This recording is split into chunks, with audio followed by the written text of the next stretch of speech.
So in today's video, I'm going to bring you guys my thoughts and opinions on the potential return of last season's loanees Tyreik Wright and Oyegoke back to Bradford City. If you do go on to enjoy, please make sure to drop a like on there for me. If you could try and hit 100 likes on today's video, that would be massively appreciated. Subscribe if you're new as well. We're now on the road to 9,000 subscribers, so please make sure you are subscribed. If you haven't already, with that post notification bell on, it's free to do so, and it does massively help out. I just want to say thank you very much for the support on the channel over the last 28 days, over 200 subscribers gained in that time, so thank you all very much for that. Get your thoughts in as well down in the comment section down below. Let me know down below, do you want to see the return of Tyreik Wright or Oyegoke, and if you do, would you be happy to see them come back on loan, or would you like to see them come back on a permanent basis? Obviously two very contrasting seasons for different reasons with Bradford City, and obviously Tyreik Wright's case at his parent club as well in the first half of the campaign. But make sure to drop a like on there for me, subscribe if you're new as well. Let's get into it. We'll start out firstly then with Tyreik Wright. Obviously Bradford City signed him on loan in January from Plymouth Argyle after having him previously in the 22-23 first half of that campaign. Basically, we signed him on loan then from Aston Villa. He was then recalled in January and sold to Plymouth Argyle. There was rumours that we could have signed him for like £1 or something like that, which I never really understood, but it was a really, really small fee, and we didn't manage to get it over the line. He backed himself to move it down to Plymouth Argyle. Their fans didn't particularly like him in the second half of that season. He was never going to be good enough to play in the Championship. So in January, in the 23-24 campaign, he came back on loan to Bradford City after having a pretty successful first spell with us. I think he got 4 goals, 2 assists, playing as a left winger in a 4-2-3-1, sometimes playing as a second striker as well in a 4-diamond-2 formation under Mark Hughes. He was then brought back under Graham Alexander, played as part of a front three with the likes of Andy Cook, Jamie Walker, Bobby Poynton, for example, Clark Adore at times as well, and struggled, I would think, is probably the best way to describe it, when he was playing in them positions. He eventually got dropped and found himself on the bench for quite a while, then came back into the side playing as left wing back for the last 6, 7, 8 games, something like that, and looks a little bit better in that position, but still got caught out massively defensively, wasn't really having much offensive output. And Graham Alexander confirmed that he is someone who Bradford City and Graham Alexander would like to sign for next season. If we have a look at his statistics from the 23-24 campaign, he made 14 appearances for Bradford City, 11 of them being starts, averaging 64 minutes per game. He scored 2 goals, both coming in the same match away at Accrington Stanley in a 3-0 win, averaging a goal every 451 minutes. He also missed 4 big chances with a 13% goal conversion rate, which, you know, isn't particularly great. He contributed no assists while also creating 4 big chances, averaging 1.4 key passes per game with a 76% passing accuracy and a 20% accurate cross rate, which isn't awful. We've certainly seen a lot worse. Every 1 in 5 crosses are accurate, but you'd like that to be a little bit better for a winger who is playing in wing back. You think the likes of Jody Jones, his cross rate is so much better than that, but defensively, Wright's statistics are really, really poor. I mean, I don't know off the top of my head, but as a rough guess, I would probably say he played more minutes as a left wing back than as a winger or forward for Bradford City in his second spell, and he only averaged 0.4 interceptions per game, 0.9 tackles per game, 0.7 clearances per game. He had 1 error, which led to a shot as well. And in terms of some of his other statistics, he had a 58% successful dribble rate, which I think is pretty solid, to be honest with you. He wins 45% of his ground duels and 48% of his aerial duels as well. He picks up 5 yellow cards in his time with Bradford City, which isn't great. That's nearly a yellow card, 1 every 2 starts that he does make. But the thing with Tyreik Wright for me is I'm pretty sure he's contracted with Plymouth until 2025, so it would require a fee, and I think Plymouth would like to maybe get 50 to 100 grand potentially, because he is only 22 years of age and there is still a lot of room for development in Tyreik Wright. But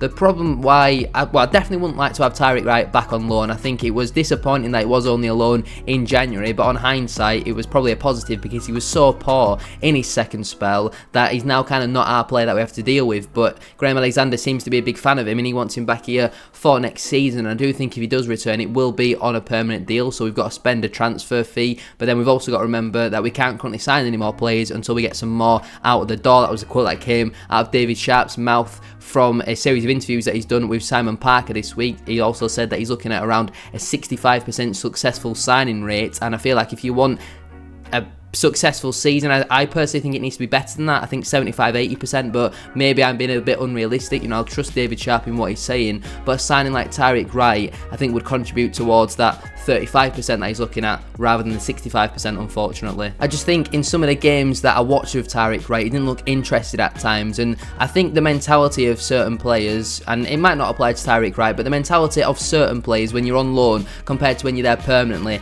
is different, and I feel like Tyreik Wright the first time round bought into Bradford City a bit more than what we saw on a second time round. The first time it was kind of like he had to prove a point because he's had so many previous failed loan spells that one at Bradford City had to work, and Mikey has got the best out of Tyreik Wright. But then this time round under Graham Alexander, a completely different style of manager. Wright just a lot of the time walking, jogging around, not really showing for the ball much, not being positive with his play, a lot of the time playing the easy backwards pass to Kieran Kelly, and I just wanted to see a bit more positive play from Tyreik Wright. Obviously in that left wing back position we currently have Lewis Richards, who is contracted with the football club until 2025. I think he's a pretty solid player at this level. I think he's more than adequate to play there. We know about his injury problems though, and I think going into next season Alexander will probably have Lewis Richards trimming down a little bit so his body's a little bit more robust going into next season. But if you have your wing back options on the left side to be Tyreik Wright and Lewis Richards, I just don't think there is that natural quality in there to take us to the next level.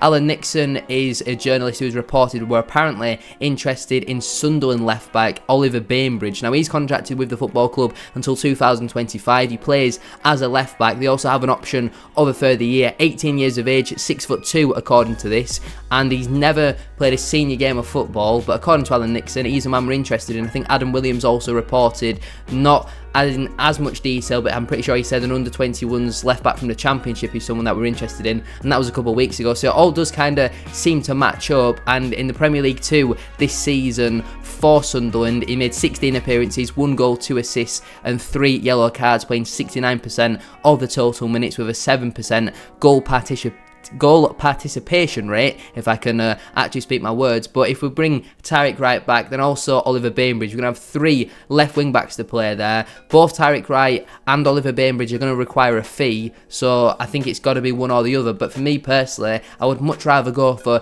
proven League 2 quality like a Rio Adebisi, like a Nick Tsurulua, and for some reason we're going with Tyreik Wright, who was poor last season. And while Oliver Bainbridge might be amazing for us, he's 18 years of age and he hasn't played a single game of senior men's football. Before we go any further with today's video, please make sure to drop a like on there for me. We are aiming for 100 likes on today's video. Don't forget as well to subscribe to the channel if you are new. We are on the road to 9,000 subscribers. Get your thoughts in down in the comment section down below, and let's get back to today's video. To summarise on Tyreik Wright then, for me personally, he's not a man who I would be looking to have back here for next season. If he signs permanently and the fee is really cheap, I wouldn't hate it, but I just think there's better value for money out there, and I'd much rather see us sign some proven quality in my personal opinion. So let's move on to Daniel Oyegoke, a man who had such a contrasting season. Obviously was signed under Mark Hughes to play as a right wing back, played there throughout the whole of pre-season, then the season starts away at Crawley and he's put him in at right centre back next to Ash Taylor. Brad Halliday suddenly back in the side. Daniel Oyegoke is sent off in the first half, 2 yellow cards,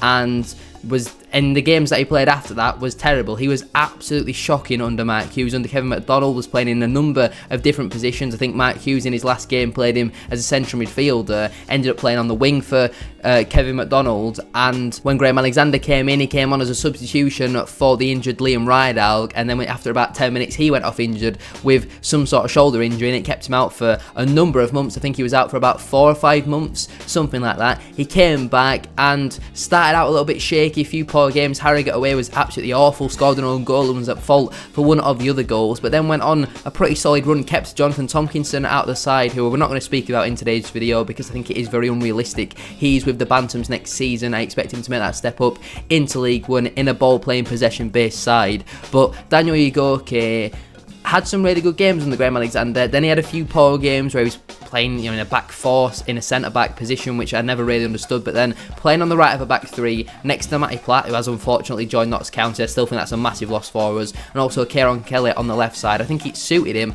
a lot more playing in that position where defensively he was getting better, and I feel like towards the back end of the season we saw a really good player in Daniel Oyegoke. Sometimes he is a little bit too composed on the ball, and you think if you lose that there, we are in a lot of trouble, because he's still got that probably natural feeling towards, well, I'm actually playing in right wing back, so I have a little bit more freedom. But when you are playing right centre back, there's no one else behind you apart from your goalkeeper. So I do think at times he needs to be a little bit more careful. But I think I'm right in saying he's out of contract with Brentford this summer. As of right now, we don't know if he has been offered a new contract or not. But if we can pick him up on a free transfer, on a 2-year deal, I think it would be a good sign for Bradford City. I do think on a permanent basis, I would take Daniel Oyegoke back. We know Timmy Odesina is likely to be moving on, and I think having that continuity from the previous season in someone like a Daniel Oyegoke, who made 24 appearances in total, I think that would be pretty solid for us. Out of them 24 league appearances, he made 15 starts, no goals and no assists, but he had a 45%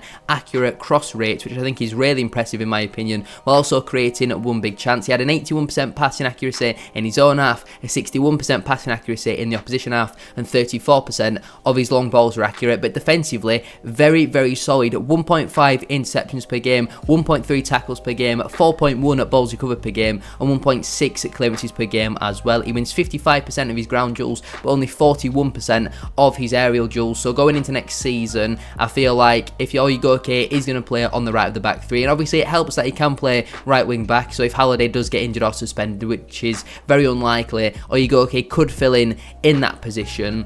But if he plays on the right of the back three, then someone like a Sam Stubbs or a Neil Byrne is going to have to do a lot of his aerial work because he only wins 41% of them, which is poor. But winning 55% of his ground duels is pretty solid. He also has a 45% successful dribble rate. He's certainly very good with the ball at his feet, sometimes too composed, but on the whole, if he's available on a free transfer, I do think that would be a good sign for Bradford City. Now, I don't know how it would actually work because of his age. I think he's 21 at this moment in time. If Brentford were to just release him, I don't know if they would still then be entitled to some sort of compensation, but with him being at a Premier League club, and if they offer him a new contract, I feel like the fee would be quite a lot, especially with him playing a decent amount of football for Bradford City last season. But Daniel Oyegoke, I think if he comes in as a right centre back, if we actually have a look at how Bradford City squad will potentially line up if these two were to sign for the football club, I think for me personally, the left wing back position, it's kind of like a 6 out of 10, and we need a little bit better than that. So that's why for me personally, Tyreik Wright is not the type of signing that we need at this moment in time. At right centre back, I think Oyegoke and Odesina would be really good competition for one another. I know Odesina is expected to move on, but from the games I've seen of Odesina, especially in pre-season for Bradford City, which I know was a long time ago now, at the start of this season, I thought he looked quite solid in there, and it's a shame that he's not really going to get a chance under Graham Alexander, but we just kind of got to cut our losses and get a theme for him while we can. It's a transfer which unfortunately hasn't worked out when on paper looked like a good signing. We still expect a number of these players to be moving on, like the likes of McDonald, Oliver, Wilson, for example, along with probably Wadsworth going out on loan, maybe Edmondson getting a loan move away, potentially Clark-Adore as well. We can certainly see him going out on loan, but lots of quality in that squad. We are still in May, still plenty of time left to go. But just to summarise, Tyreik Wright I would take as an absolute last resort if the fee is very cheap as a backup to Lewis Richards, but I still think we need better than him. Would not be interested in a loan. Daniel Oyegoke, wouldn't be particularly interested in him coming back on loan, but if we can pick him up on a free transfer, if he does get released by Brentford, I do think he would be a very solid sign. I'd probably give him a 7 out of 10 because we know he has got a mistake in him, but he's a young player, so lots of time for him to grow and develop as a player and make sure that we secure ourselves. None of this Matty Platt nonsense where he's just able to walk away on a free transfer even though he's one of the best centre-backs defensively in the division. We need to make sure we look after ourselves, give him a 2-year contract and also have the option of a further year, but then when we've got that option, then offer him a long-term contract if he's decent, like what we've seemed to have done with Brad Halliday and Bobby Poynton. But all of our contract news seems to have gone very, very quiet, which I don't know if that's concerning or not because we're now going into June and we don't really know what's going on with some of these players at the moment. They're all able to walk away from the club for free. Technically, I know Poynton would require some sort of compensation, but it does concern me a little bit that some of our better players are out of a contract in a year's time. But anyway, I'm going to leave it there then for today's video. If you have enjoyed, please make sure to drop a like on there for me. If you could try and hit 100 likes, as I said at the start of today's video, that would be massively appreciated. Subscribe if you're new as well. We're now on the road to 9,000 subscribers, so please make sure you are subscribed. If you haven't already, with that post notification bell on, it's free to do so, and it does massively help out. Get your thoughts in as well down in the comment section down below. Do you want to see Tyreik Wright and Daniel Oyegoke both return to Bradford City? Do you want to see them come back permanently or just on loan? Thank you all for watching. Have a great rest of your day, and I'll see you very soon for another one. Peace.